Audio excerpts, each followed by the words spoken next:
There were two things said last night that I thought really pointed at the crux of the search. One person said that the reason that he had taken up a strenuous meditation practice was because he was trying to escape suffering. And then another woman mentioned that her question was about healing. What is it about healing? And it seems like these two issues, the issue of escaping suffering and the issue of healing, whether it's healing the body or healing the psyche, some kind of search for something to tend to the wounds that everyone has experienced. There are multiple woundings, part of every life, even the most privileged lives, not to mention the whole collective woundedness or the animal nature or just the wound of discovering that you're human. It's shocking, the mess of it all. So there's this, unless one just is successful in numbing or dissociating, which is usually attempted, and some people are successful at that, just creating scar tissue over the psychic or physical or emotional wounds and getting on with it. But none of you, I suspect, have been entirely successful. And that's good. That's good because the wound itself then serves as a push, serves as some kind of grit that won't let you be comfortable until you get it tended to.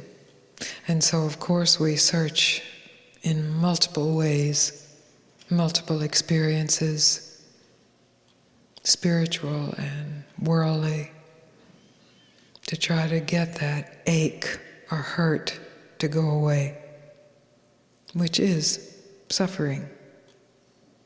And then at some point, perhaps we turn to the spiritual life with the hope that enlightenment or association with a particular teaching or teacher will take that hurt away, will take the suffering away, and so we will do what the teaching says or what the teacher says.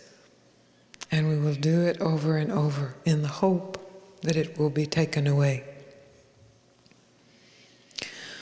When you have a true teacher and a true teaching, that's recognized. And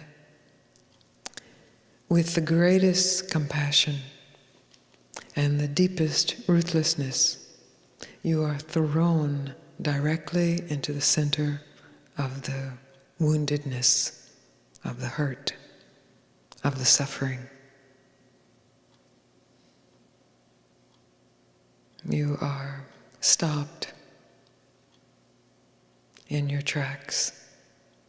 All the goingness of the mind is to escape that essential, primal hurt and all of the peripheries of that hurt. But the essential, deep one that doesn't even have a name, we can call it the human condition or conditioned existence or the fact of suffering. But there's some drive to escape it. And that drive actually brings you full circle to meet it. It's, of course, a level of maturity, because you can only be ready to meet it if you've tried numerous avenues of escaping it, only to find it waiting for you somewhere along the way or at the end, and then usually there's a backtracking down that avenue and another avenue is tried. And Certainly everyone in this room can relate to that. So I'm very happy to offer you the invitation to stop. To stop searching for relief. To stop searching for healing.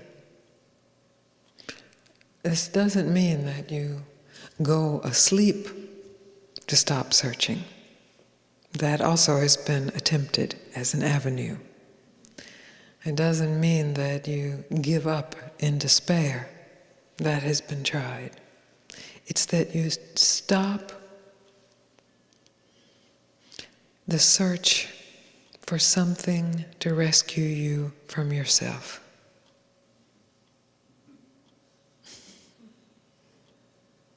When the lady spoke to me about healing, she was speaking of the body, it seemed to me. Emotional body, physical body, mental body, it doesn't matter. The body. And we have all experienced healing and the need for healing in the body. And we've experienced healings coming, and we've experienced healings not coming. If we attach our desire or our intention for truth onto the healing of the body, then invariably we overlook what is by its nature whole, pure, free, at ease, in peace. This is the simple truth. The complication arises because of these avenues of escape that have been etched into the mind, grooved into your particular mind, your particular ways. They may be like someone else's ways, but they have your twist or distortion to them. It is possible in an instant to recognize the attempt to escape, the impulse to escape, the command to escape, and in the face of that, to stop, to actually turn and face what it is that is being attempted to escape. It may be physical, it may be mental, it may be emotional. It may be death, it may be life.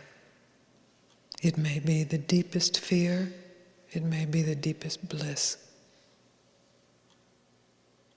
It may mean facing the notion of who you are. It may mean facing the notion of who you're not.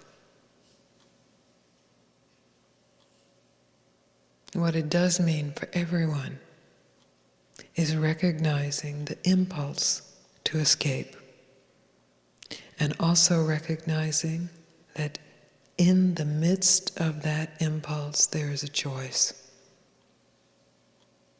And that choice is to say no to the escape and yes to the facing of that demon or that God.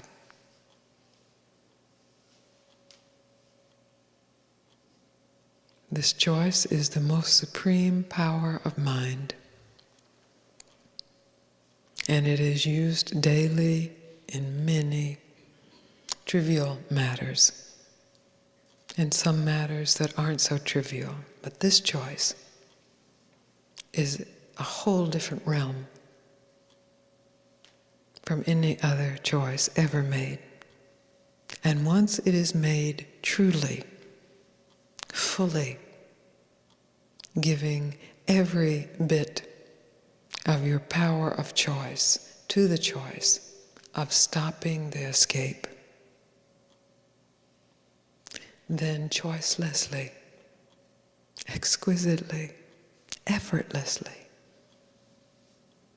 with some pain, with some pleasure, the revelation that is the treasure of your being reveals itself as the truth of who you are, discovering yourself as that truth.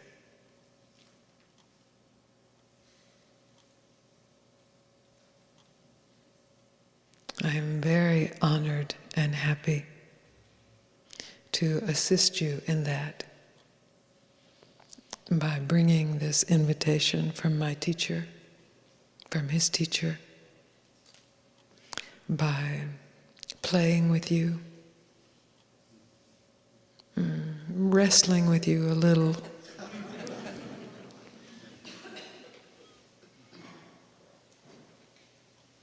working it out with you.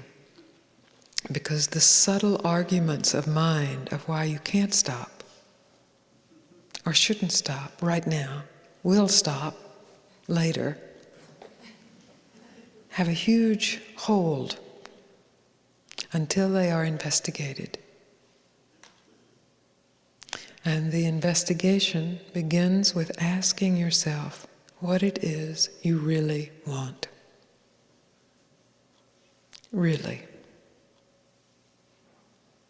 And what it is, and if what it is you really want is simply to be done with this woundedness, then you will continue to search until you find something that temporarily, at least, makes you feel better. If what it is you want is really the truth of the matter, then you will have all support necessary to turn and face what you have run from for aeons, what all of humanity has run from, what is in your cellular structure to run from. There is a force that is so huge, so unbelievable, that uses every form in your life as a pointer to the support that is there, that is here. You play a very essential role. You have to choose the support fully, completely. The struggle that's involved is only around whatever is still being held as a lifeline out of the choice, just in case it doesn't work.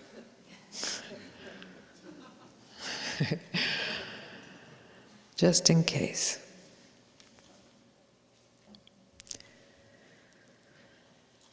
So I'm suggesting that you leap deeply into the core of your being.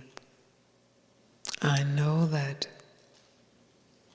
some of you at least have an intimation that what you will find there is truly horrible because of your wound.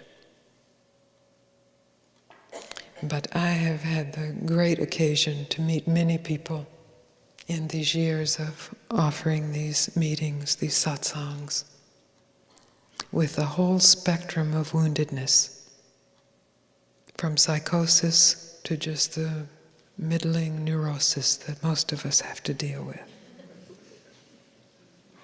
And I have never met anyone who, when they were willing to really tell the truth and face it, no matter what they thought it was,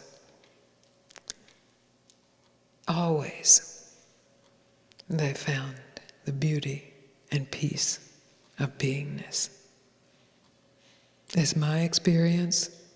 You have seen people, if you've seen videos or attended meetings, you have seen people have the experience, and you have perhaps touched it yourself.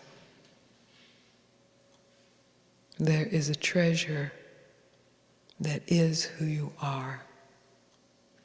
And it's saying, come in. And because it has been hidden for so long, it perhaps appears dark and ugly and forbidden. And you have gained support to not look at it. The whole socialization is to not look at that. But here you are, unsocialized, blessedly, at least to the degree where you can recognize that there is a yearning, a great yearning, to know who you are.